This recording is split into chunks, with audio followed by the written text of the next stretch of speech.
Approval. We all want it, but at what cost? And is it a waste of energy seeking it?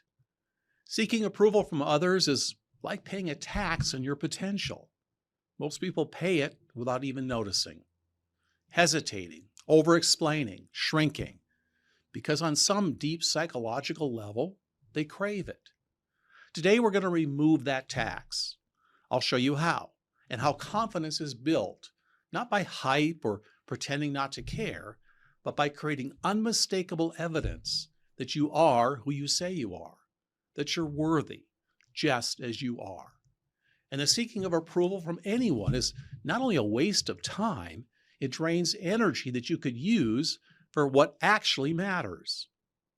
When you know this deep in your soul, you become unshakable and powerful. And in the next few minutes, I'm going to show you exactly how to do that.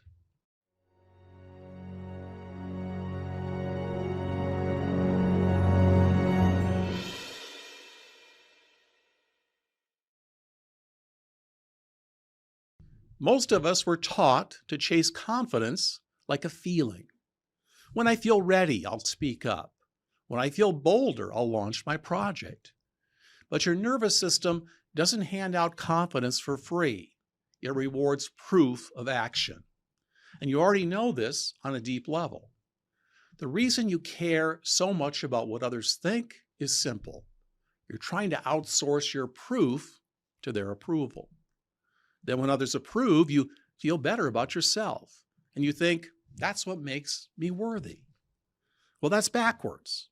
I want you to really get this point, because most people waste enormous time seeking approval just to feel good about themselves. Here's the shift.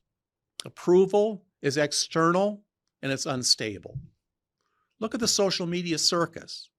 People posting for likes and validation. It's not just superficial, it actually erodes your self-image. Real proof is internal, it's compounding, and you only have to prove your worth to yourself, and then everything changes. Who we see ourselves to be, our identity, drives everything. How we're treated in the world and how we interact with others. When you can point to visible, countable artifacts, things that you created, messages sent, articles that you wrote, exercises you actually did, your brain updates its model of you. I'm a person who's in motion. I make things happen. I'm centered and I'm wise in my actions. Your identity changes first, then the feeling follows. Does that make sense? Let's drill down on this, because I want you not just to see this as a concept, but operate your life in a way that embraces this model. Before we stack up the necessary proof, we need to decide who we're proving it to. I call this your audience of one, the version of you that you respect at 2 a.m. when no one else is around. Not the crowd, not the algorithm, not your family or friends, just you. If you don't choose your audience of one, you'll default to chasing approval from anyone else. And that makes confidence fragile because the target keeps moving. When you are the audience, the target is stable and every action can land as proof. 2 quick questions. Who am I when no one is watching? What 3 values do I act on consistently right now? Examples might be, I tell the truth, I keep promises, I build things. Well, that's your integrity baseline. If a stranger watched you on a random Tuesday, would they see those values? Pick real behaviors over aspirations. Like, I train 20 minutes daily, and that beats I'm a world-class athlete. Proof creates the aspiration, not the other way around. Every confidence-building action is scored by your audience of one. When actions match your values, it counts as proof, and your identity strengthens. This is more than just a quick psychological trick that you're performing on yourself. Building confidence is like a staircase, and you climb it one proof at a time. Then it becomes real and unshakable. I created a 7-step confidence ladder that you'll use this week. Here's how Lisa, someone who used to work in one of my companies, did it. Rung 1, 10-second voice. Lisa's first goal was simple. Just speak up once in a meeting. One short comment, one quick thought, like, let's finish the client project before starting the next one. Then she stopped. That was her proof, and she did it.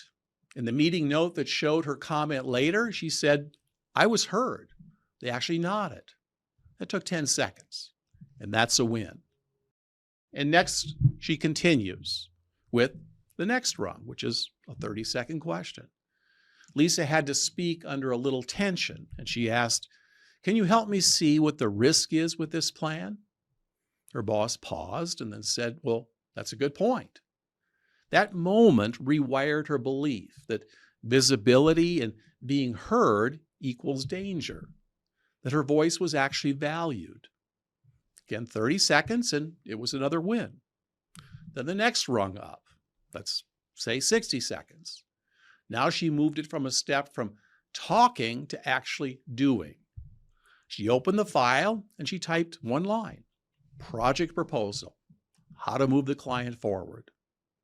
That tiny start broke the ice. Action beats hesitation, and 60 seconds is all it took for that small win. Next rung, do a small share. So next she shares something that she created. Here's an early draft attached. Could you mark anything that you'd cut? Her teammate replied, well, this is pretty strong. Just tweak this part. So one share, a positive response, the win. Next rung, rung 5, a simple ask. Then came the ask. Lisa emailed her manager. Could I lead next week's client call? Her hands were shaking when she sent it, but she sent it. He said yes. Even if it had been a no, the proof was that she asked, a clean ask and a win. See what we're doing here? We're racking up little wins throughout the week that internalize proof. Let's do the next one, rung 6, boundaries. So the next rung, she set a boundary. She protected her time. I'm full this week. I can do 15 minutes next week on Thursday or Friday. What works? Respectful, clear, no drama. Her proof was the message she sent and the boundary that she kept. Her self-respect and control of her agenda, that was the win. Then rung 7, showcase.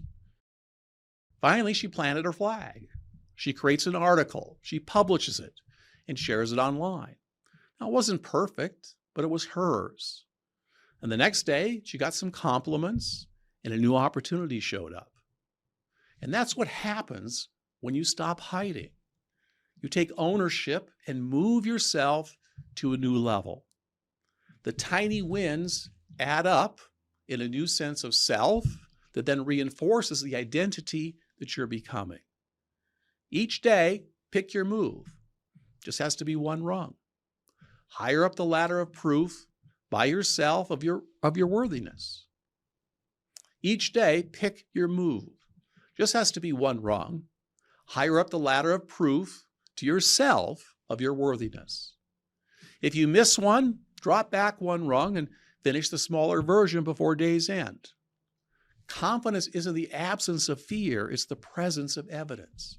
And this is the magic of building it. Try it. Climb one rung a day for a week. By day 3, you're going to feel it. Less performing and more doing. Once you start climbing the ladder, you're going to notice something. Action itself gets easier. You don't need a system full of numbers. You just need a rhythm that creates proof every day. Here's how you do it. Every morning, just take 5 minutes. Ask yourself 2 simple questions. What's one small act today that builds proof of who I want to be? When will I do it? That's it. Then just do it. Right away if you can. If it's writing, type the first line. If it's courage, send the message or speak your voice at the next meeting. If it's health, take the first walk. One small proof a day rewires your brain faster than any motivational speech ever will. Because your mind doesn't change when you think differently. It changes when you act differently. And every action is a vote for the person that you're becoming. Here's the truth. The people you admire aren't built different. They've just gathered more proof of who they are. They've climbed their own ladder until their nervous system stopped treating visibility as danger. Every small exposure, every Lisa moment rewires your brain. When you stop caring what others think, you don't become careless, you become free. Free to speak, free to create, free to live without permission of others. Pick one move today, and then tomorrow, and so on. By the end of the week, you'll have proof you showed up, and a nervous system a little more fearless than the week before. And by the way, if you really do this, it's a sure thing. This will work. Remember, confidence isn't a feeling that you wait for. It's something you build, one undeniable act at a time. If this message hit home at all, take a moment after this video to pick your rung and run it. If you want the tools that rewire the subconscious side, the deeper programming behind confidence, you'll find them all inside Zygon. A full library of mind scripting sessions and tools and trainings where belief actually lives so the change sticks. Thanks for your attention, and remember, nothing changes if nothing changes.